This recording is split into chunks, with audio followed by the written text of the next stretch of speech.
Below is a critical analysis of possible darker strategic motives behind Washington leaving Tomahawk on the table for Kyiv, i.e., why the US might appear to consider supplying long-range Tomahawk cruise missiles to Ukraine beyond the stated rationale of helping Kyiv defend itself. This is an analytical, hypothesis-driven read of incentives, signaling, and second-order effects, not a claim of proven intent. First, political leverage and bargaining chips. Publicly considering Tomahawks gives the US enormous diplomatic leverage. It reassures close allies and domestic political constituencies that Washington remains decisive, while simultaneously extracting concessions from partners and from Kyiv on how the weapon would be used, shared intelligence, or political timelines. The Vice President's comments and press reporting that the decision remains with the President are an example of deliberate ambiguity that preserves leverage. CBS News. Second, plausible deniability and layered transfer. Selling to European intermediaries, so they can retransfer to Ukraine, allows the US to claim technical non-involvement while still shifting the balance. That creates a legal and political buffer. Washington can argue it did not directly arm Ukraine with US launch platforms or targeting packages, even as capability flows.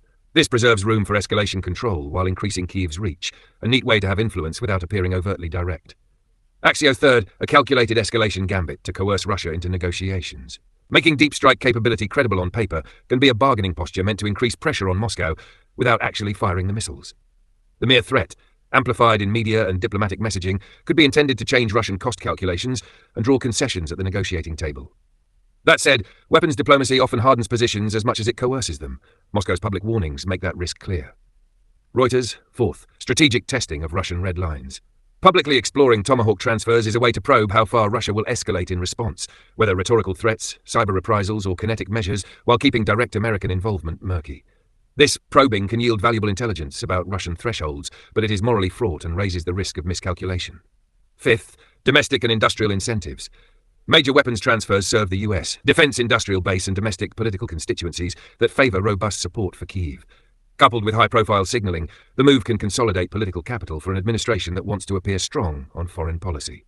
Fox News. Finally, the danger. Every strategic upside above carries escalation risk. Moscow has publicly questioned who would control targeting and warned that Western involvement could be treated as direct participation. A clear red flag that the threat value of Tomahawks could quickly translate into a broader, unintended conflagration. Reuters. In short, beyond the stated defensive rationale, the US posture on Tomahawks looks like a multi-purpose lever.